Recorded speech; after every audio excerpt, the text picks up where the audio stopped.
tak kira lah siapa pun tak nak COVID-19 ni.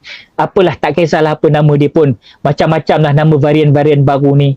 Tapi yang paling penting muslimin Allah, kalaupun ada vaksin Pfizer, Sinovac, AstraZeneca, CanSino, Sinopharm, Moderna ataupun Spikevax yang paling baru, ada lagi yang baru-baru ni, kita jangan lupa dengan 2 dos vaksin Al-Quran dan hadis ni. Ana pesan pada anak-anak di hospital tu sekarang. Ana pesan, hari-hari ana pesan.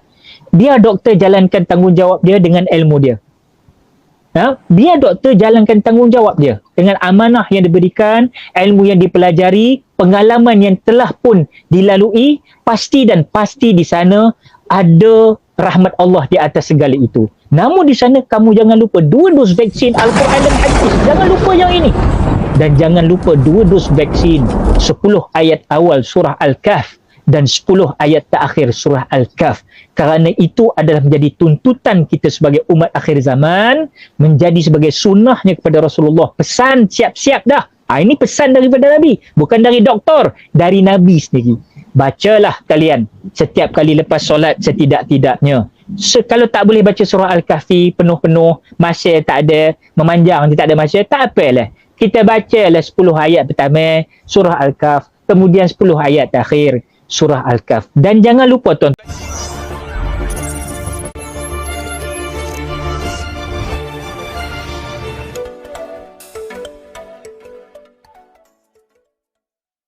Ustaz macam nak cakap sesuatu, bila Datuk cakap benda tu ada sesuatu yang kan, silakan. Baik, alhamdulillah. Dengar suara saya, dengar? Ya. Barakallah. Pertama sekali terima kasih banyak, barakallahu fiik Datuk, mendoakan, dan mudah-mudahan begitu juga kepada sekalian yang sama-sama singgah ke laman Facebook pada malam ini. Sebenarnya bila Ana melihat kepada Komen yang komen oleh siapa tadi, Azri, saudara Aziz. Wallahualam. Aziz. Insya-Allah. Jadi alhamdulillah, bagi Ana pernyataan yang Datuk telah simpulkan tadi, dia ambil daripada Quran, daripada hadis, jelas, terang lagi bersuluh, tak perlu nak pertikai. Cuma manusia ni annas adumu bima jahil. Manusia akan jadi musuh dengan benda yang dia tak tahu. Dia jadi musuh. Sampai bila kita nak bermusuh dengan menyatakan bahawasanya apabila kita sebut macam malam ni, ruang kita lebih banyak kepada meletakkan Al-Quran dan hadis itu ke tempatnya sepatut-patutnya. Tapi di sana mungkin daya fikir seseorang itu menilai secara mungkin tak selunak ataupun tak sekata dengan apa yang dinobatkan pada malam ini. Tak jadi masalah. Sebab annas aduwu bima jahil. Manusia jadi musuh dengan apa dia tidak tahu. Persoalannya, ini bukan persoalan menyatakan mereka tak tahu Quran, mereka ini tak tahu hadis, mereka tak ambil sibratullah, acuan agama, mereka ambil hanya acuan yang meletak. Adakah percaturan ilmu manusia itu dikatakan tidak mengambil daripada isi Al-Quran dan hadis? Itu yang Ana sebutkan sebentar tadi. Untuk faham baik-baik, dengar baik-baik. Ana katakan tadi, ulama berijtihad. Faham perkataan ijtihad ni betul-betul. Ijtihad, sesuatu yang diputuskan oleh para alim ulama yang layak berijtihad. Ijtihad itu juga daripada Al-Quran dan hadis. Sebab itu kita umat Islam tak dapat lari daripada 4 tangga ni, 4 sangga. Umat Islam tak dapat lari. Al-Quran, ini rujukan kita. Al-Quran, hadis, ijma', qiyas. Ini kena faham dulu. Al-Quran, hadis, no doubt orang putih kata, hang tak sah sembang. Macam tadi Ustaz Kazim keluarkan ayat-ayat dalil qata'i, terang, tetap, tak payah argue lagi dah. Cuma fahamnya di sini, contoh macam kalau Ustaz Kazim kata tadi soal madu contoh. Anda nak petik soal hadis habatus sauda, semua orang tahu. Saya pun jumpa baru-baru ni orang kena COVID, dia kata ustaz kami amalkan spray habatus sauda dalam mulut. Ada satu UPM punya pengeluaran produk bagus. Sebab habatus sauda ni kita kena faham. Sebab bila saya tengok tafsir Ibnu Kathir dan tafsir ulama-ulama yang terkenal membahas soal habatus sauda menurut hadis dan sebagainya. Banyak ulama tekankan Rasulullah SAW menyatakan bahawa habatus sauda ini apabila Nabi kata ia ubat, segala penyakit boleh diubati kecuali mati asam. Itu disebut. Semua faham hadis ni terkenal lah. Cuma bagaimana cara penggunaan dia? Ini yang Datuk Kazim jelaskan tadi. Ini penting. Quran turun seketui macam tu. Tetapi perlu dibahas. Sebab kamu diberi akal, kamu diberi masa untuk kamu melihat 2 tahun dah pandemik ini. Apa yang kita buat? Apa yang kita imani? Apa yang kita rujuki? Apa yang kita yakini? Semua pegang masing-masing. Faham masing-masing. Sebab itu anda katakan, Quran begitu, hadis juga begitu. Habatus sauda itu digunakan sewaktu dalam keadaan musim sejuk. Ketika itu, jadi Nabi menggunakan bahawasanya habatus sauda ini ubat segala penyakit. Sebab kedatangan penyakit-penyakit atas dasar kesejukan yang melampau itu, Rasulullah menyatakan ini ubat dia. Jadi ada kesesuaiannya. Termasuklah kata habatus sauda pun memang betul hadis kata ubat segala penyakit kecuali mati. Tapi kalau hang mau sebotol macam tu, hang pun mati. Ni kita kena faham lah. Sebab itu Datuk Kazim tadi ulas bagaimana cara pelaksanaannya. Ditunjuk kalau kita tengok bagaimana pentafsiran para tabib-tabib yang duduk dalam Sibghatullah. Mereka bukan saja mengkaji soal Quran dan hadis berdasarkan wahyu Allah dari segi kehidupan, bahkan daripada sudut apa yang Allah turunkan sebagai anugerah, ubat ke atas makhluk ini. Semua dikaji. Cuma ada dos dia. So, tu saya katakan tadi bahawa perlu kepada ilmu. Adakah kita katakan bahawasanya habis mereka tidak berilmu, tidak melalui Quran dan hadis? Ana katakan tidak semuanya merupakan Al-Quran tak boleh tolak, hadis tak boleh tolak. Tetapi kita perlu faham, di situ ada ijma' dan qiyas. Ijma' dan qiyas lahir daripada pemikiran dan muzakarah para alim ulama yang asalnya pastinya merujuk kepada Al-Quran dan hadis juga. Maka ulama berijtihad. Keluarlah ijtihad mereka. Dia kata okey boleh. Contoh minta maaf cakap. Ulama-ulama dalam negara kita menyatakan bahawa vaksinisasi ini harus, saya ulang sekali lagi, ulama-ulama dalam negara kita mengeluarkan fatwa, pergi rujuk, harus untuk menggunakan vaksin ini. Pertama, seandainya kalau tidak ada najis, dah dicek kata tidak ada najis, haruslah guna. Tapi kalau ada najis memang haram, mutlak haram, qat'i haram. Tapi harus bila mana suci, vaksin itu suci. Itu satu. Saya bukan nak mempertikai soal ini, tetapi yang saya nak bawa ialah bagaimana ulama menyatakan pengharusan itu. Namun di sana agama kata begini. Dia ada dua, satu ulama, satu umara. Ulama ni yang pegang neraca agama mengikut Quran dan hadis. Umara memegang tampuk pemerintahan kita untuk mengawal keselamatan negara kita, diberi amanah untuk menjaga rakyat. Persoalannya hari ini ulama kata harus. Umara kata pula, dia bukan kata memang dipetik daripada perbahasan, memang mereka tidak mewajibkan. Tetapi SOP yang dikenakan hari ini, minta maaf, SOP yang dikenakan hari ini termasuk nak masuk ke rumah Allah, termasuk nak pergi ke premis-premis, termasuk nak beli barang-barang tertentu, Sudah mula ada sekatan-sekatan kepada mereka yang belum punya 2 dos vaksin. Apa cerita? Apa cerita? Okey, orang kata, tak boleh Ustaz, kita tak fair lah because yang belum vaksin. Mungkin yang belum vaksin ni kita kena faham. Mereka ada hujah mereka. Sebab itu hari ini, Persatuan Pengguna Islam Malaysia dan rakan-rakan lain telah pun menghantar memorandum kepada Sultan. Ada doktor-doktor yang bertauliah menghantar memorandum kepada Sultan supaya membahas isu ini supaya tidak jadi sebagai satu pertembungan dan polemik. Biar dia dibahas dengan baik. Kita nakkan suasana yang tenang mendepani wabak ini. Jangan kelang kabut. Tetapi hujah bil hujah. Bukan paksa bil paksa. Negara demokrasi. Saya nak sebut di sini tuan-tuan perempuan Saya nak sebut di sini kepada rakan-rakan lain yang mungkin bersetuju atau tidak setuju. Saya nak jelas, saya nak sebutkan di sini. Mungkin saya tak pernah sebut merata. Tapi hari ini saya rasa nak sebut. Dan saya akan bacakan. Ini suatu perutusan ditulis oleh salah seorang pensyarah daripada USIN. Okey?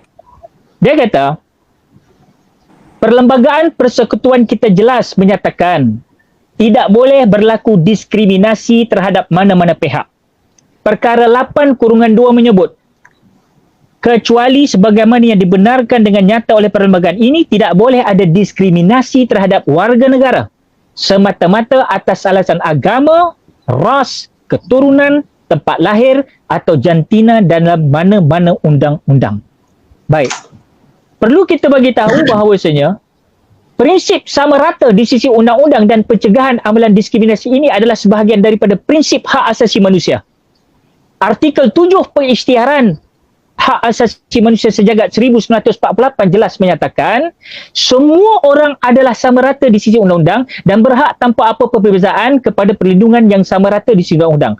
Oleh yang demikian, adalah penting tiada pihak atau institusi yang mengambil peluang untuk melakukan sebarang diskriminasi terhadap mana-mana individu yang belum mendapat suntikan vaksin COVID-19 atau tidak mahu menerima suntikan itu. Hak dan kebebasan setiap individu perlu dihormati dan dilindungi pada setiap masa. Minta maaf tuan-tuan puan. Saya bacakan perlembagaan negara. Bukan perlembagaan dari aku. Di manakah kita nak meletakkan perlembagaan negara ini?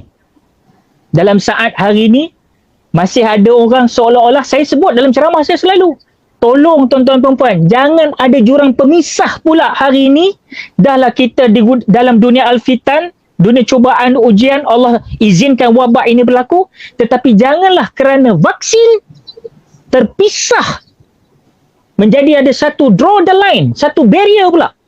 Dahlah kita ni kelang kabut, kerana vaksin sahaja, ini jadi pertembungan, berpisah anak dan bini, anak dan ibu dan ayah, bini dan laki, keluarga di kampung dengan keluarga di bandar. Dahlah memang kita patuh SOP, tetapi dalam waktu yang sama kita melihat suasana ini jelas sejelas-jelasnya akan lebih menjauhkan kita dari silaturahim. Sedangkan agama itu bukan kita tak patuh, kita patuh. Kalau Nabi kata ada wabak, kita tak pi, kita tak keluar, kita patuh. Kalau nak habaq pasal SOP dari Rasulullah SAW, bila ada tempat ada wabak jangan pi, kita tak pi. Zaman Nabi tak ada mask, kita pakai mask, kita patuh. Saya ni Ustaz, Datuk, saya pakai 3 mask saya pakai, 3 mask. Pakai face shield lagi, sarung tangan lagi. Yang kata, mereka kata Ustaz ni duk percaya sangat, duk percaya Quran hadis je tak percaya. Tak, kita buat SOP ni, kita patuh. Anak saya kena hantar hospital Sungai Buloh, kalau tak saya hantar bawah ketiak saya jaga sendiri. Tapi saya yakin bahawasanya itu ikhtiar. Tapi adakah kamu lupa bahawasanya apabila Umar nak pergi ke Syria, ke Syam ketika itu berlaku wabak di Syria, yang di sana terdapat kedapatan ramai yang mati di wabak ini, Umar berhenti di pertengahan jalan, tiba-tiba Umar sendiri termenung dalam keadaan, aku nak meneruskan perjalanan aku atau aku nak patah balik. Umar kata apa? siapkan persiapan bekalan kita semua, kita patah balik.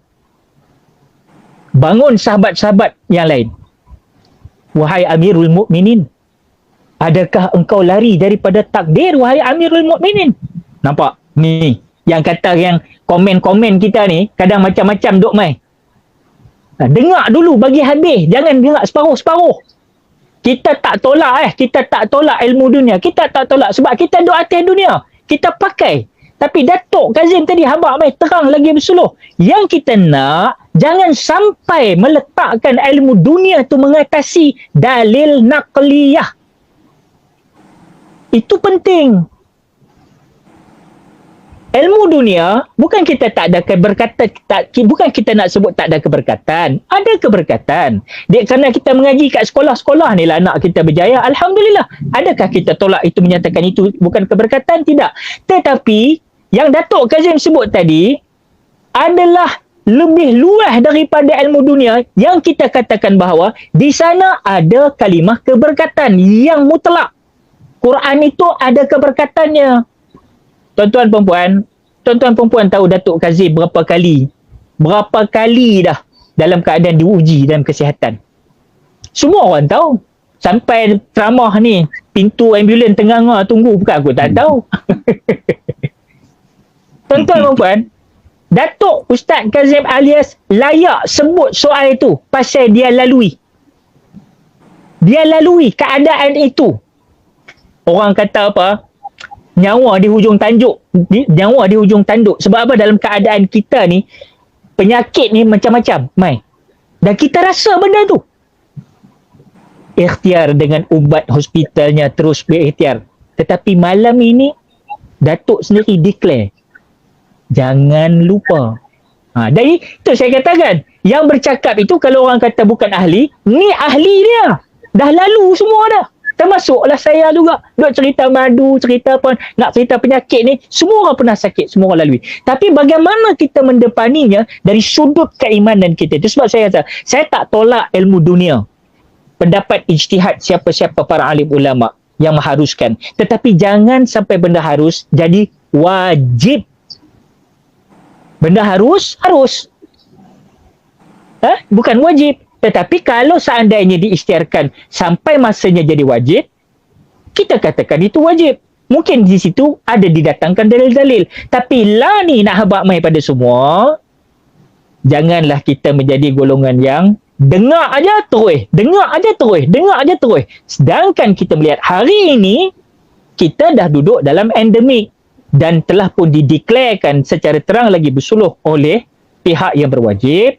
Kita terpaksa duduk bersama dengan virus ini sampai bila-bila. Bermakna yang dah dos vaksin 2 dos pun bukan bermakna mereka tidak boleh dijangkiti. Bahkan sekarang virus itu boleh berada di hujung hidung saja.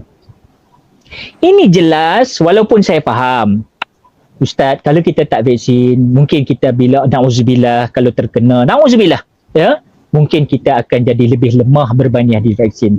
Apalah, itu kajian. Apapun, semua kita ini dalam pengkajian, tuan-tuan perempuan. Quran bukan pengkajian, dia qadim. Hadis boleh bahas, tetapi orang yang layak membahas, tetapi dia itu dari junjungan Nabi SAW. Takkan Nabi nak menipu. Kalau kita kata filem Piramli kata, takkan lebay nak menipu. Lebay memanglah boleh menipu lagi, tapi Rasulullah ni tak menipu. Kalam dia al-wahyi. Jadi tuan-tuan perempuan, itu saya jelaskan sebagaimana saya nak menjawab sedikit saja dengan apa yang dikatakan oleh sahabat kita tadi. Agree to disagree dalam hal ini tak ada masalah. Dan kami bukan golongan-golongan yang menentang apa juga dasar yang cuba diketengahkan oleh siapa yang berwajib untuk supaya kita jaga kita. Kita sokong dari sudut siapa yang nakkan perkara-perkara yang membantutkan peribadatan kita, yang membantutkan silaturahim antara kita semua, keharmonian kita. Kita tak nak. Kita nak balik macam dulu. Namun, sekarang ini hakikatnya kita terpaksa berdepan. Kalau kita tengok Mekah sekalipun begitu, Madinah pun begitu, dalam keadaan itu kita terus redha dengan apa yang Allah turunkan, tetapi di sana Allah menilai keyakinan sudut keimanan kamu dalam berdepan dengan makhluk namanya COVID-19 ini. Di sini yang kita sebut, kita bahas supaya jangan sampai, maksud saya jangan sampai meletakkan prioriti utama diletakkan ke bawah, yang di bawah diletakkan ke atas. Na'udzubillah min zalik. Samalah macam kita ni manusia suka apa itu, minta maaf pengurusi Dai Ahmad. Kadang-kadang kita ni suka mengagak-ngagak kita ni kan, kalau tak kita ikut panduan. Macam kes ada saat hari itulah, sebuah katil di dalam bilik ICU sebuah hospital ternama memang menjadi viral. Setiap pesakit yang ditempatkan di situ pasti akan meninggal pada tiap hari Jumaat pagi tanpa mengira umur, jantina atau tahap kesihatan mereka. Mesti mati. Katil tu satu tu aja. Perkara ini sangat membingungkan para doktor. Lalu para doktor memutuskan untuk memantau katil tu. Tiba-tiba hari Jumaat pun datang. Beberapa doktor bersiap sedia untuk mengenal pasti. Mengapa setiap kali pesakit diletakkan dekat katil ni asyik meninggal aja? Ini mesti misteri ni. Satu ketika dia pun letak satu lelaki yang memang memerlukan bekalan oksigen dan ubat-ubatan. Akhirnya tuan-tuan dan puan, masa berputar pukul 8 malam, 8.30 sehinggalah 9 malam. Tiba-tiba tuan-tuan dan puan, pintu bilik ICU itu terbuka. Kemudian masuklah rupanya siapa?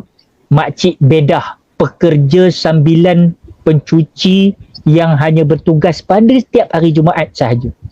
Dia masuk, tuan-tuan dan puan.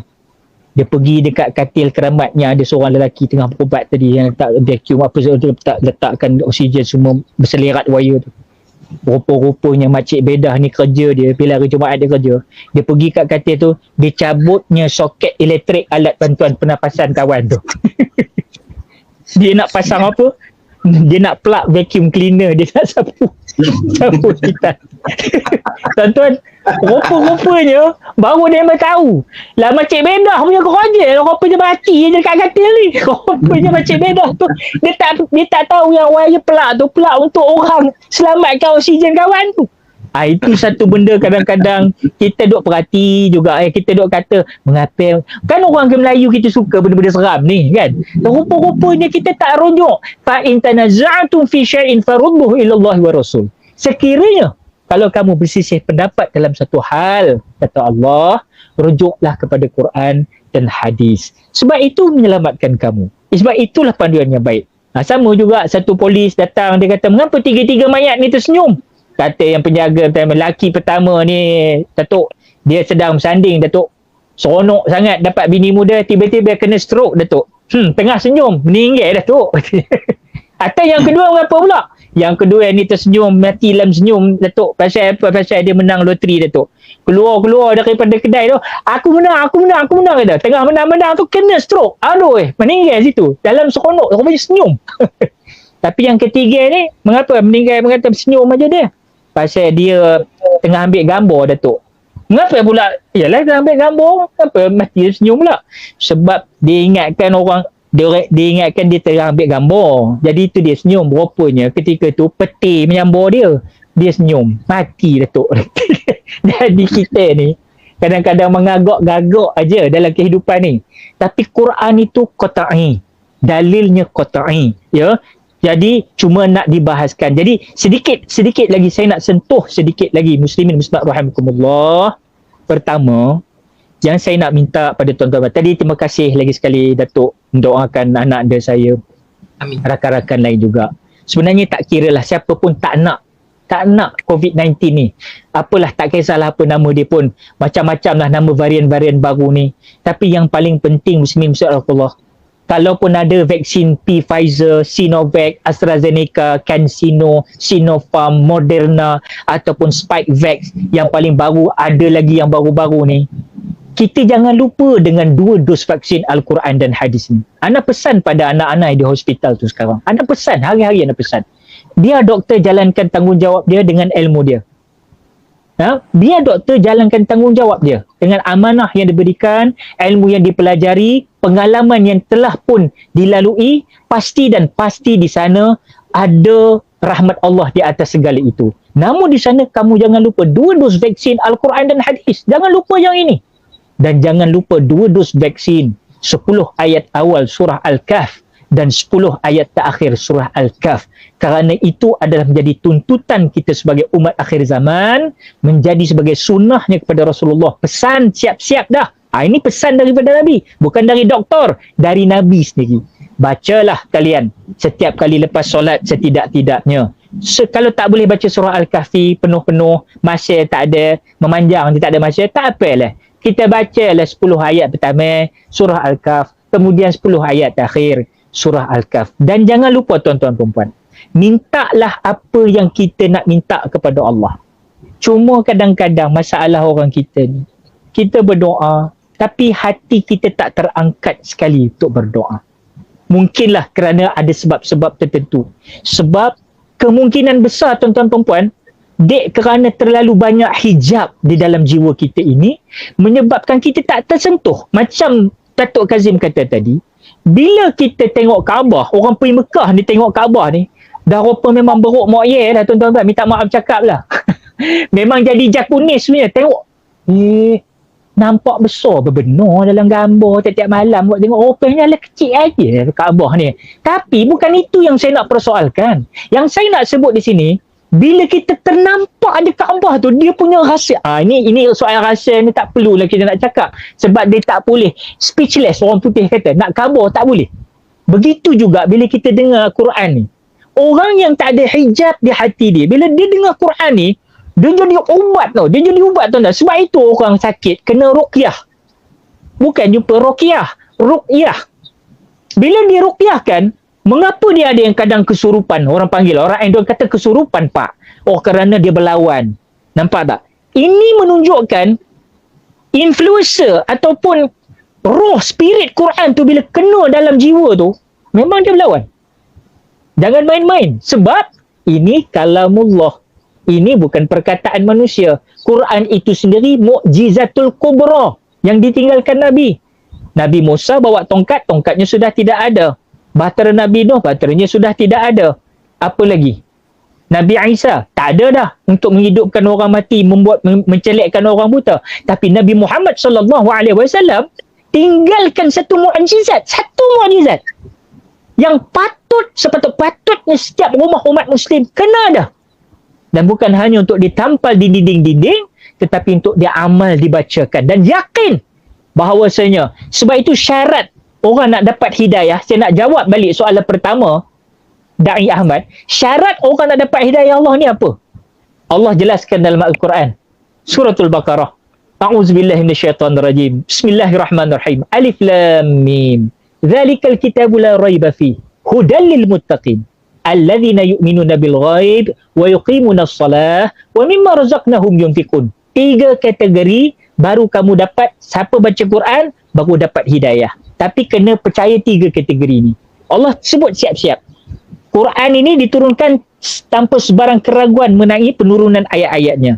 Menjadi apa Quran ini? Hudal lil muttaqin. Menjadi petunjuk bagi orang-orang yang bertakwa. Baik. Siapakah orang-orang yang bertakwa itu? Allah sebut. Allah jelaskan. Allazina yu'minuna bil ghaib wa yuqimuna as-salah wa mimma razaqnahum yunfiqun. Allazina yu'minuna bil ghaib. Ghaib ni apa? Beriman dengan benda-benda ghaib. Malaikat, benda ghaib. Seksa kubur, benda ghaib. Syurga dan neraka, benda ghaib. Tulisan dosa pahala kita, benda ghaib tak nampak. Virus, benda ghaib. Adakah kami menyatakan kami tak percaya kepada makhluk Allah yang nama virus?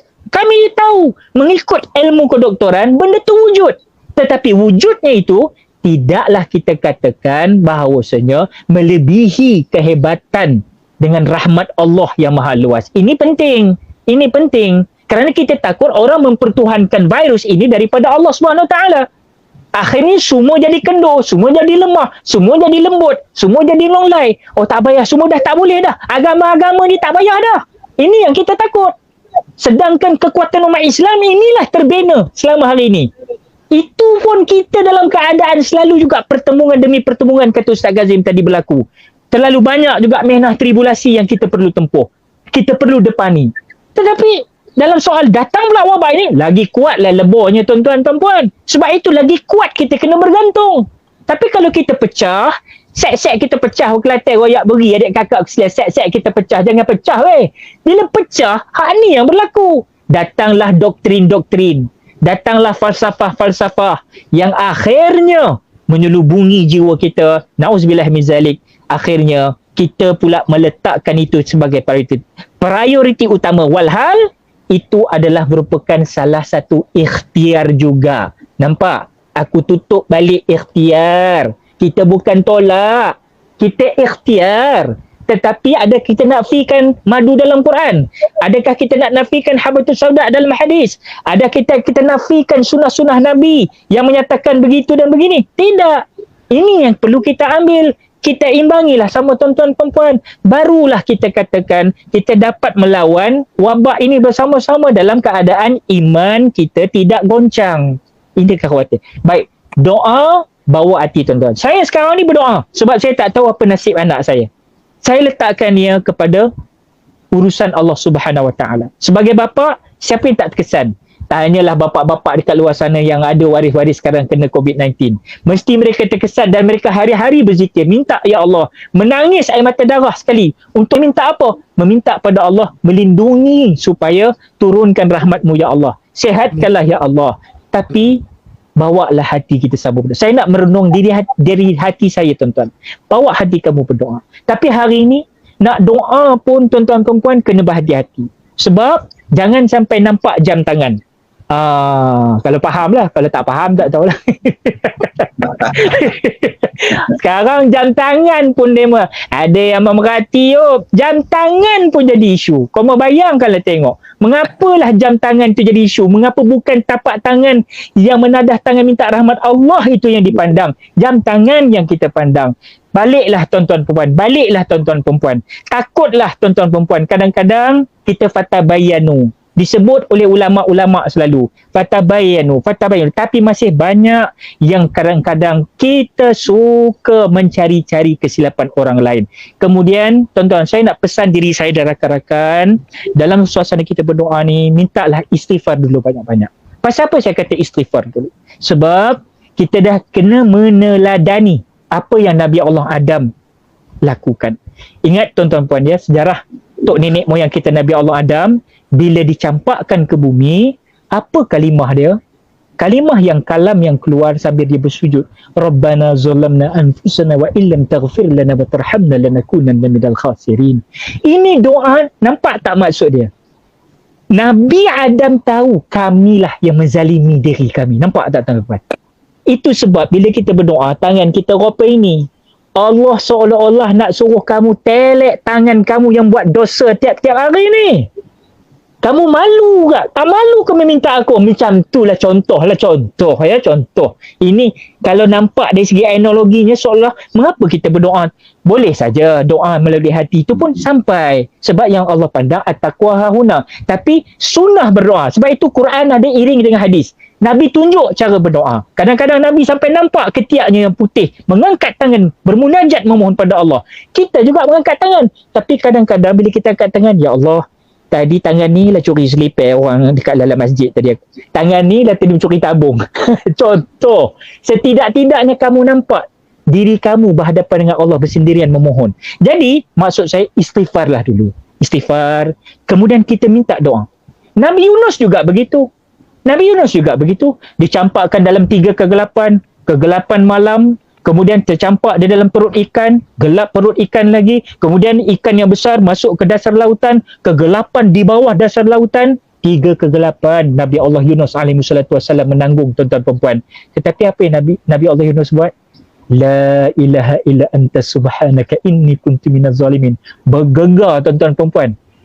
Berbisik-bisik di dasar laut, tembus sampai ke penghuni langit. Malaikat tanya, ya Allah, kami terdengar, ya Allah, suara siapakah itu? Itu suara kekasihku, Nabi Allah Yunus. La ilaha illa anta subhanaka inni kuntu minaz zalimin. Maknanya apa? Zikir, istighfar. Kami yang menzalimi diri kami. Kami sendiri yang melalaikan diri kami. Dan kemudian meminta. Dan hasil daripada itu, insya-Allah, mudah-mudahan Allah memakbulkan permintaan kita. Dan jelas dalam sunnah-sunnah Rasulullah sallallahu alaihi wasallam juga para nabi yang lain. Wallahu taala alam, sedikit daripada perkongsian, insya-Allah. Alhamdulillah, luar biasa Tuan Puan, memang luar